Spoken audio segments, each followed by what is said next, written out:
Hello viewers, সবাই কেমন আছেন? আশা করি সবাই অনেক ভালো আছেন। চলে এসেছি আপনাদের মাঝে ক্রোকোব্লক সিরিজের আরও একটি ভিডিও নিয়ে। আজকে আমি আপনাদের খুব গুরুত্বপূর্ণ একটা বিষয় দেখাতে চলেছি। আজকে আমরা দেখব যে কিভাবে লগইন পেজ ক্রিয়েট করা যায়, ডায়নামিক লগইন ফাংশনালিটি তৈরি করা যায়, এবং সেটা আমরা দেখব একটা ফ্রি প্লাগইন দিয়ে। অর্থাৎ আমরা দেখব হচ্ছে জেট ফর্ম বিল্ডার দিয়ে, যেটার উপর আমি বিগত একটা ভিডিও ছেড়েছি, যেখানে আমি কন্ট্যাক্ট ফর্ম নিয়ে কথা বলেছি, জেট ফর্ম বিল্ডার দিয়ে কীভাবে কন্ট্যাক্ট ফর্ম ক্রিয়েট করা যায়। এবং আজকে আমি যেটা দেখাতে চলেছি সেটা হচ্ছে জেট ফর্ম বিল্ডার দিয়ে আপনি কীভাবে লগইন ফাংশনালিটি তৈরি করতে পারবেন, অর্থাৎ ইউজার লগইন তৈরি করতে পারবেন। এবং আমি আপনাদেরকে আজকে এরকম একটা ইউজার লগইন ফর্ম তৈরি করে দেখাবো, এবং এটা ডায়নামিক্যালি কীভাবে কাজ করতেছে সেটা আপনাদেরকে করে দেখাবো। অর্থাৎ আপনি এইখানটাতে লগইন করার মাধ্যমে আপনি ডিরেক্ট লগইন করতে পারবেন, হচ্ছে আপনি ইউজার হিসেবে লগইন করতে পারবেন। তো এই ফাংশনালিটিটাই মূলত আজকে আমরা দেখব। তো চলুন আমরা কথা না বাড়িয়ে চলে যাই সরাসরি কম্পিউটার স্ক্রিনে। আমি ফিরে আসছি ইন্ট্রোর পর, ততক্ষণ সাথেই থাকুন।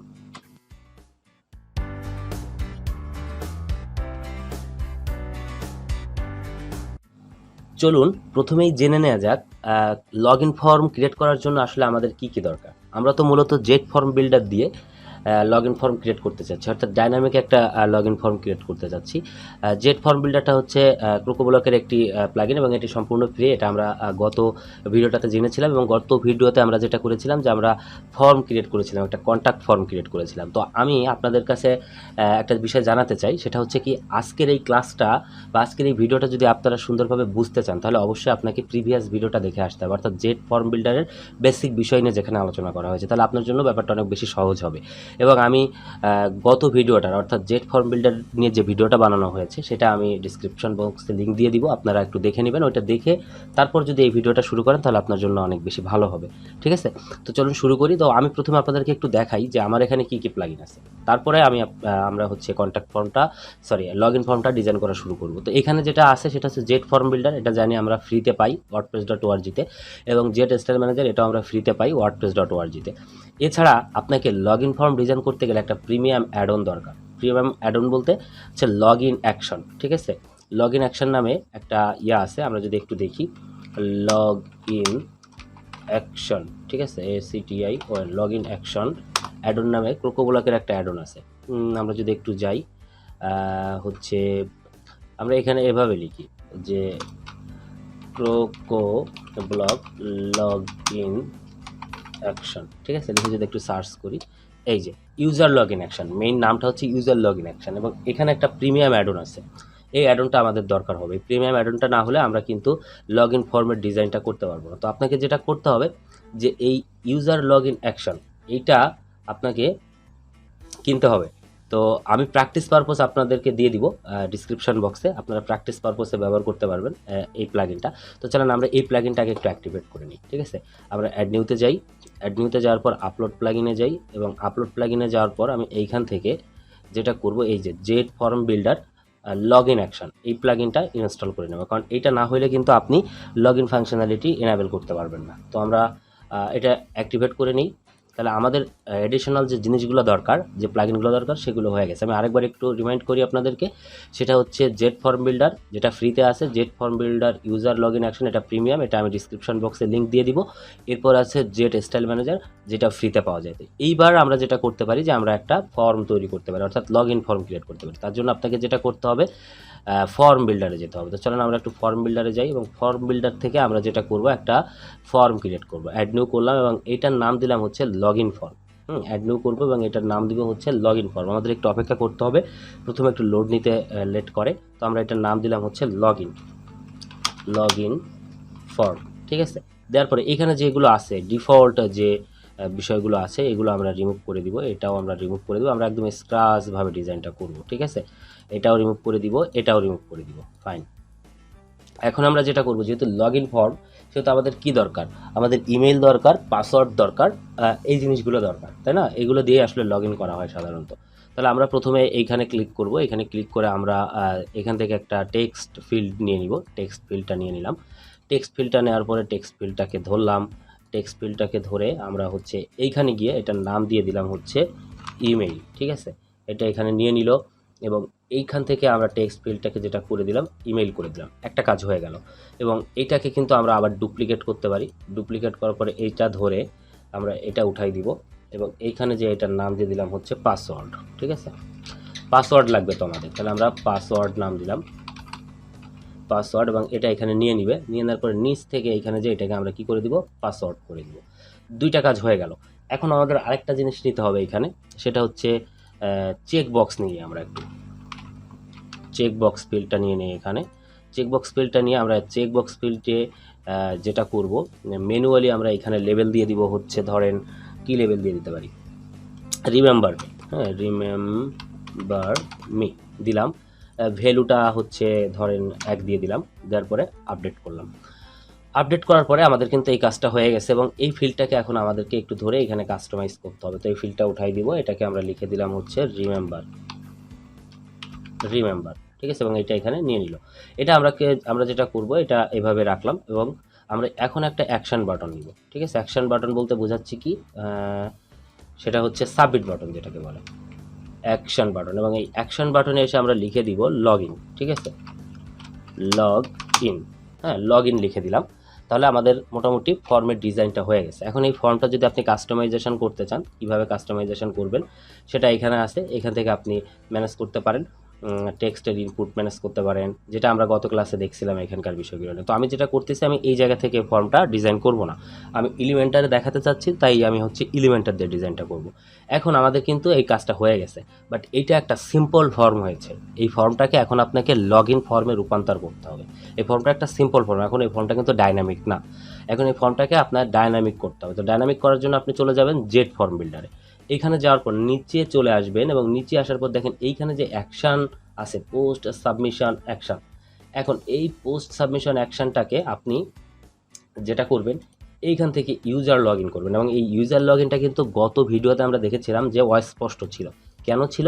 কারণ এটাতে কিন্তু আসলে সেই প্রিমিয়াম অ্যাডনটা কিন্তু ব্যবহার করা ছিল না। এখন প্রিমিয়াম অ্যাডনটা আমরা ব্যবহার করছি, যেটা একদম ভিডিওর শুরুতে করছি, সেই কারণেই কিন্তু এই জায়গাটাতে এখন স্পষ্ট আসছে। এখন এটাকে আপনি কিন্তু কী করে দেবেন, ইউজার লগ ইন করে দেবেন। লগ ইন করে দেওয়ার পরে এই এডিট অপশনে যাবেন, এবং এইখানে আসার পরে যে ফিল্ডগুলো আছে, এই 3টা ফিল্ডকে আপনি ডাইনামিক করে দেন। এই ফিল্ডটাকে ইমেল ফিল্ড করে দেন, এই ফিল্ডটাকে পাসওয়ার্ড ফিল্ড করে দেন, এবং এই ফিল্ডটাকে রিমেম্বার ফিল্ড করে দেন। করে দেওয়ার পরে এটাকে আপডেট করেন। এখন আপনার লগ ইন ফর্মটা কিন্তু ডাইনামিক হয়ে গেছে, বাট আরেকটা কাজ আমাদের বাকি থেকে গেছে। সেই কাজটা হচ্ছে কি, যে লগ ইন করার পরে যে ইউজার লগ ইন করবে তাকে কোন পেজে নিয়ে যাবে, তাহলে তাকে তো আপনার কোনো একটা পেজে নিতে হবে। তা ধরে নেন আপনার ওয়েবসাইটে একটা ড্যাশবোর্ড পেজ আছে, ঠিক আছে, আমরা তো ড্যাশবোর্ড ডিজাইন করতে পারি, তাই না? যদি ড্যাশবোর্ড ডিজাইন আমরা করতে না পারি, তাহলে কিন্তু অবশ্যই আমাকে কমেন্টে জানাবেন যে আমরা ভাই ড্যাশবোর্ডের উপর ভিডিও চাই, তাহলে কিন্তু আমি তখন প্রোফাইল বিল্ডারের উপর ভিডিও দিব। বাট এটা কমেন্টে জানাইতে হবে। যদি আপনারা মনে করেন যে এই সম্পর্কিত ভিডিও আপনাদের দরকার, তাহলে অবশ্যই কমেন্টে জানাবেন, আমি চেষ্টা করব তার উপরে ভিডিও দেওয়ার জন্য, ঠিক আছে? তো আমি এখন যেটা করব, যে একটা পেজ ক্রিয়েট করব। হ্যাঁ, অ্যাড নিউ থেকে জাস্ট আমি হচ্ছে ড্যাশবোর্ড নামে একটা পেজ ক্রিয়েট করব। সিম্পল, জাস্ট ড্যাশবোর্ডে কিছু নাই, বাট আমি একটা পেজ ক্রিয়েট করে রাখবো ড্যাশবোর্ড নামে। হ্যাঁ, আমি দেখানোর জন্য আর কি ড্যাশবোর্ড নামে একটা পেজ ক্রিয়েট করলাম এবং পাবলিশ করে রাখলাম। পাবলিশ করে রাখার পর আমি যদি পেজটাকে এখন একটু ভিউ করি, ভিউ করলে যেটা হবে, এই পেজের লিঙ্কটা আমার এখন দরকার। কারণ কি, যে আমি বলে দিব যে কেউ লগ ইন করলে রিডিরেক্ট করে তাকে কোথায় নিয়ে যাবে। তার জন্য আমি আরেকটা অ্যাকশন ফিল্ড নিব, এবং এইখান থেকে এসে আমি রিডিরেক্ট করার একটা অপশন পাবো। রিডিরেক্ট টু পেজে এসে এইখানে এসে আপনি কাস্টম ইউআরএলটা এই জায়গাটাতে দিয়ে দিবেন। দিয়ে দেওয়ার পরে আপডেট করেন, তাহলে কিন্তু আপনার ফর্মের কাজ ক্লিয়ার। অর্থাৎ আমরা যেটা করলাম, ফর্মটাকে ডাইনামিক করলাম এবং রিডিরেক্ট করে ফর্মটা কোথায় যাবে তার একটা গতি করে দিলাম, তাই না? তার একটা ডেস্টিনেশন দেখিয়ে দিলাম যে অ্যাকচুয়ালি লগ ইন করার পরে সে কোথায় যাবে। এখন আমরা যেটা করব, যে এইটা তো আমাদের দেখাইতে হবে, তাহলে আমরা এখন আরেকটা পেজ ক্রিয়েট করি লগ ইন নামে। পেজ থেকে অ্যাড নিউতে গেলাম, লগ ইন পেজ নামে একটা পেজ ক্রিয়েট করতে পারি, ঠিক আছে? তো চলেন আমরা লগ ইন নামে একটা পেজ ক্রিয়েট করি, এইখানে ক্রিয়েট করে ফেলি। লগ ইন পেজ নামে একটা পেজ ক্রিয়েট করতে পারি। হ্যাঁ, এবং আপনারা যদি চান যে আমি পেজ ক্রিয়েট করব না, আমি হচ্ছে পপ আপে দেখাবো, তাহলে পপ আপে দেখাইতে পারেন। আপনি যদি মনে করেন যে আমি মেনুতে লিঙ্ক করাবো একটা পেজ ক্রিয়েট করে, সেইটা করতে পারেন। বাট এটা হচ্ছে আপনার হোয়াটএভার, আপনার যেটা পছন্দ আপনি সেটা করবেন। জাস্ট আমি হচ্ছে এই ফর্মটা প্লেস করার জন্য একটা পেজ ক্রিয়েট করছি আপনাদের দেখানোর জন্য, কারণ এটা তো আমাদের একটা ছোট্ট একটা ফাংশনালিটি নিয়ে কাজ করতেছে। গোটা একটা ওয়েবসাইট যখন করবেন, তখন আপনি যেভাবে থিঙ্কিং করবেন, যেখানে খুশি আপনি সেখানে দেখাইতে পারেন, মেনুতে দেখাতে পারেন, বাটনে হোভার হচ্ছে ক্লিক করলে পপ আপ আকারে ওপেন হবে, সেখানে দেখাইতে পারেন, যেখানে খুশি আপনি দেখাইতে পারেন। তো আমি জাস্ট একটা পেজে দেখাচ্ছি আর কি। হ্যাঁ, তো পেজে দেখানোর জন্য আমি যেটা করলাম, একটা পেজ ক্রিয়েট করলাম, এবং এই পেজে অ্যাকচুয়ালি আমি এখন ফর্মটাকে প্লেস করব এবং ফর্মটার ডিজাইনটা করে ফেলব। তো চলেন আমরা ট্রাই করি ডিজাইনটা করা। একটা সিম্পল ডিজাইন করব। তো প্রথমে আমরা এখানে 3 কলাম বিশিষ্ট একটা সেকশন নিলাম। সেকশনের এই পাশে হচ্ছে আমরা 20 দিয়ে দিলাম, এই পাশেও আমরা যেটা করলাম 20 দিয়ে দিলাম। ঠিক আছে, 20 করে দিলাম, জাস্ট সমস্যা নাই। এই জায়গাটাতে আমি ফর্মটা নিয়ে আসি। এখন ফর্মটা এখানে দিয়ে দিলাম। ফর্মটা দেওয়ার পরে আমরা এই ফর্মটা দেখাই দিব, লগ ইন ফর্মটা দেখাই দেওয়ার পরে ফর্মটা চলে আসছে। এখন এই ফর্মটা নিয়ে আমরা একটু ডিজাইন করি, সিম্পল কিছু ডিজাইন আমরা করে ফেলি। এখান থেকে লেভেলে আসি, লেভেলে আসার পর লেভেলের কালারটা আমরা হচ্ছে ব্ল্যাক করে দেই। তারপরে হচ্ছে লেভেলের কালারটা ব্ল্যাক করে দিলাম, ভালো হলো। দেওয়ার পরে এটাকে একটু সাইজটাকে হালকা একটু ছোট বড় করে দিই, ফাইন, আর কিছু করব না। আমরা এই জায়গা থেকে যেটা চলে যাব ইনপুট ফিল্ডে। ইনপুট ফিল্ডে আসার পর ইনপুট ফিল্ডের যেটা করব যে বর্ডার রেডিয়াস দিব। হ্যাঁ, বর্ডার রেডিয়াস দিয়ে এটাকে গোল করে দিব। ঠিক আছে, এই যে বর্ডার রেডিয়াস দিয়ে গোল করে দিলাম। হ্যাঁ, যতটা সম্ভব গোল করে দিলাম। এবং যদি আপনি চান যে আরও একটু ছোটো করবেন তাইলে মনে হয় ভালো হয়, এটাকে 30 করে দেওয়া যেতে পারে। 30 করে দিলে আরও একটু ভালো দেখা যাবে, এটাকেও 30 করে দেওয়া যেতে পারে। এই যে আমাদের ফর্ম হয়ে গেল। এখন স্টাইলে আসি, এটাকে ধরে স্টাইলে চলে যাই। একটু ডিজাইনটা করলে ভালো লাগে তাই ডিজাইন করতেছি। এই যে লেভেলটা মাঝখানে দিতে পারেন, আমরা সাইডে রাখলাম। ঠিক আছে, এরপরে এইখান থেকে আমরা চলে আসি নিচে, আমরা একটু বাটনটাকে ডিজাইন করব, শুধু সিম্পল বাটনটা ডিজাইন করে দিব আমরা। এখন কোথায় গেছে আমাদের বাটন? এই যে বাটনের আমরা একটা ব্যাকগ্রাউন্ড কালার দিয়ে দিই। ঠিক আছে, এই কালারটা বাটনের ব্যাকগ্রাউন্ড কালার দিয়ে দিলাম। এটাকে আমরা সাদা করে দিব আর কি, হোয়াইট কালারটা, এটাকে সাদা করে দিলাম। এবং বাটনটাকে আমরা যেটা করলাম একটু যেটা করতে পারি, ঠিক আছে এখানে সব কিছু। প্যাডিং ট্যাডিংয়ের যদি আপনি একটু ব্যবহার করতে চান তাহলে প্যাডিংয়ের ব্যবহার করতে পারেন। হ্যাঁ, প্যাডিংয়ের ব্যবহার করা যেতে পারে, বাট প্যাডিং না দিয়ে এরকমই রাখি আমরা। তো যাই হোক, আমাদের লগ ইন ফর্মটা এটা হইলো। এখন আমরা এটাকে পাবলিশ করে দিলাম। পাবলিশ করে দেওয়ার পরে আমরা এখন এই লগ ইন ফর্মটা আসলে কাজ করতেছে কিনা ঠিকঠাক মতো সেটা আমাদেরকে একটু দেখতে হবে। তাহলে আমরা এখন যেটা করব, এখান থেকে একটু পেজে চলে যাই। পেজে যাওয়ার পরে আমাদের যেহেতু এই যে লগ ইন পেজ নামে একটা পেজ ক্রিয়েট হয়েছিল, তাই না? আমরা একটু দেখি, জাস্ট মিনিট, একটু টাইম দিবেন আমাকে। আচ্ছা, এখন যদি আমি এইখান থেকে লগ ইন পেজটাতে ক্লিক করি তাহলে এটা হচ্ছে আমাদের পেজ, যেটা এইমাত্র আমরা ক্রিয়েট করলাম, বানালাম এইমাত্র। এখন এইটাকে আমি কপি করে একটি ইনকগনিটো উইন্ডোতে নিয়ে যাব, অর্থাৎ প্রাইভেট উইন্ডোতে নিয়ে যাব। নিয়ে যাওয়ার পরে এই জায়গাটাতে রাখলাম। এখন আমরা এটাকে লগ ইন করবো। তো লগ ইন করতে গেলে তো আপনার রেজিস্ট্রেশন করতে হবে, রেজিস্ট্রেশন না করলে তো আপনি লগ ইন করতে পারবেন না। বাট আজকে ভিডিওতে আমি রেজিস্ট্রেশন ফর্ম দেখাবো না, আজকের ভিডিওতে আমি শুধু লগ ইন ফর্মটাই দেখাবো। রেজিস্ট্রেশন ফর্ম নিয়ে আমি নেক্সট আরেকটা ভিডিও বানাবো যে আপনি কীভাবে ডাইনামিক রেজিস্ট্রেশন ফর্ম বানাইতে পারেন। ঠিক আছে, তো আমরা যেহেতু রেজিস্ট্রেশন করতে পারতেছি না, তাই আমরা ব্যাক এন্ড থেকে একটা ইউজার ক্রিয়েট করে নিব। সেই ইউজারটা আসলে লগ ইন করতে পারছে কিনা সেটা আমরা একটু দেখবো। তো আমরা একটা ইউজার ক্রিয়েট, তো ইউজারের নাম দেই, ধরেন আমার নামটাই দিলাম এখানে, আর এখানে একটা ইমেল দিলাম, এই ইমেলটা দিয়ে দিলাম।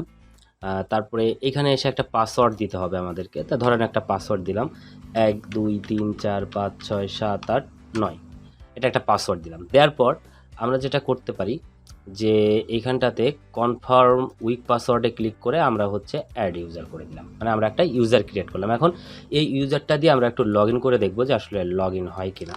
তো তার জন্য আমরা যেটা করবো, এটা কপি করলাম এবং আমরা যে ইনকগনিটো উইন্ডোতে ছিলাম সেখানে গিয়ে ইমেলটা দিয়ে দিলাম, পাসওয়ার্ডটা দিলাম হচ্ছে 1 2 3 4 5 6 7 8 9, অ্যান্ড আমরা হচ্ছে লগ ইন করি, দেখি আমাদের কী অবস্থা হয়।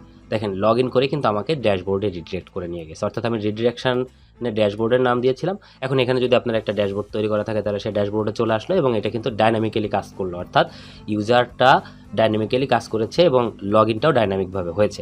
তো আশা করি আপনারা বুঝতে পেরেছেন যে কিভাবে ডাইনামিক লগ ইন ফাংশনালিটি তৈরি করতে হয় জেট ফর্ম বিল্ডার দিয়ে। তো আজকে এই পর্যন্তই, আজকে আর দীর্ঘায়িত করব না। আজকের ভিডিওটা মোটামুটি একটা স্টেজে শেষ করতে পেরেছি। সবসময় চেষ্টা করি শর্ট ভিডিও করার জন্য, সবসময় হয়ে ওঠে না। তো আমি আজকে শেষ করব, তার আগে একটা কথা বলতে চাই, আপনি যদি আমার চ্যানেলে প্রথম হয়ে থাকেন এবং এই ভিডিওটা আজকেই প্রথম দেখে থাকেন তাহলে অবশ্যই সাবস্ক্রাইব করবেন এবং পাশে থাকা বেল আইকনটিতে একটা ক্লিক করে দিবেন, তাহলে আমি ভিডিও ছাড়লে আপনার ওখানে একটা নোটিফিকেশান পৌঁছে যাবে। তো সবাই ভালো থাকুন, সুস্থ থাকুন, শেষ করছি। Thank you so much.